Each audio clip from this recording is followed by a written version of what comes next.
ایک बुजुर्ग से किसी ने पूछा कि बाबा जी ये मकाम मर्तबा, ये अल्लाह का कुर्ब कैसे हासिल हुआ? तो वो बुजुर्ग कहने लगे कि बेटा मैं जवानी में था कि मेरी बहन का इंतकाल हो गया। मैं उसको दफनाने के लिए गया, कब्र में उतरा तो मेरी जेब से कोई कीमती चीज़ कब्र में गिर गई। उसको दफन कर दिया, कब्र के ऊपर मट्टी डाली और हम वापस आ गए। घर आकर मुझे ख्याल आया कि मेरी जेब से कोई चीज़ कब्र में गिर गई, तो मैं उसको उठाने के लिए गया तो मैंने आसपास देखा कि कोई नहीं है, रात के लम्हे हैं। तो मैंने कब्र को खोदना शुरू किया। अभी कुछ वक्त ही गुजरा था बहन को दफन किए हुए, तो मैंने कब्र को खोला। जब कब्र की स्लैबें हटाई तो मैंने कब्र में भड़कती हुई आग देखी। मैंने वैसे ही कब्र को बंद किया, उस पर मिट्टी डाली और वापस आ गया। और मैं रोता रोता जब घर आया, मैंने आके अपनी माँ से पूछा कि मेरी माँ ये बता कि मेरी बहन कौन सा अमल करती थी, वो कौन सा गुनाह करती थी? तो माँ ने कहा कि बेटा हुआ क्या है? वो कहने लगा कि अम्मा तू पहले बता कि मेरी बहन करती क्या थी, वो कौन सा गुनाह करती थी? अम्मा जी ने कहा कि बेटा मुझे उसका कोई गुनाह तो याद नहीं, लेकिन ये याद है कि जब मैं उसको नमाज के लिए कहती थी तो मेरी बात टाल देती थी, वो नमाज नहीं पढ़ा करती थी, तो इसकी वजह से आज ये हुआ। तो वो बुजुर्ग कहते हैं कि मैंने जो आंखों से देखा वो मैं सारी ज़िंदगी भूल नहीं सका।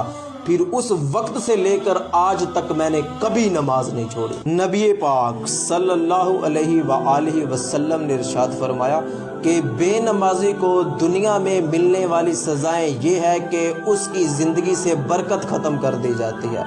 हमने बहुत से लोगों को देखा है कि जो महीने का 50,000 कमाते हैं, और उन लोगों को भी देखा है जो फैक्ट्री में जाते हैं और वो महीने का 15,000 कमाते हैं। 50,000 कमाने वाला जब महीना ख़त्म होता है तो गिले कर रहा होता है, शिकवे कर रहा होता है कि जी पूरा नहीं हो रहा, 50,000 तनख्वाह है, कुछ बीमारियों में लग गया, मोटरसाइकिल ख़राब हो गई, गाड़ी ख़राब हो गई, घर की ये चीज़ ख़राब हो गई, वो चीज़ ख़राब हो गई।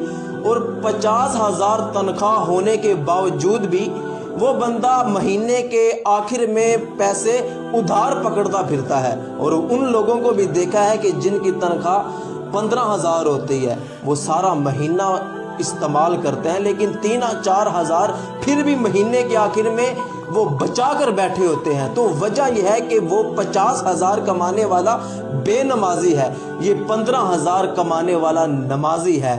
वजह यही है कि पैसे का ज़्यादा होना और चीज़ है, माल में बरकत होना और चीज़ है।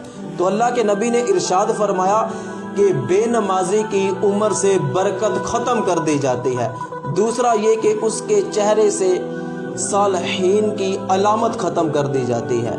तीसरा ये कि अल्लाह ताला उसे किसी अमल का सवाब नहीं देता। चौथी सज़ा ये मिलती है कि उसकी कोई दुआ आसमान तक नहीं पहुंचती। और पांचवी ये कि नेक लोगों की दुआओं में उसका कोई हिस्सा नहीं होता। आप सुबह के वक्त नमाज पढ़ने जाएं, वहाँ पे सारी उम्मत के लिए दुआ की जाती है। पीर साहब के पास जाएं, उनसे दुआ करवाएं, आलिम साहब के पास जाएं, उनसे दुआ करवाएं, अपनी माँ से दुआ करवाएं। सबके हक में दुआएं कबूल होती हैं, लेकिन जो बेनमाजी हैं उनके हक में किसी की दुआ कबूल कोई नहीं होती। फिर आगे कहते हैं जनाब मैं फ़लाँ बुजुर्ग के पास गया, मैंने दुआ करवाई, मेरे हक में तो कोई कबूल नहीं हुई। मैं फ़लाँ आलिम के पास गया, मैंने उससे जाके दुआ करवाई, मेरे हक में कोई कबूल नहीं हुई। मैं अपनी माँ से भी दुआएं करवाता हूँ, मेरे हक में कोई नहीं कबूल होती।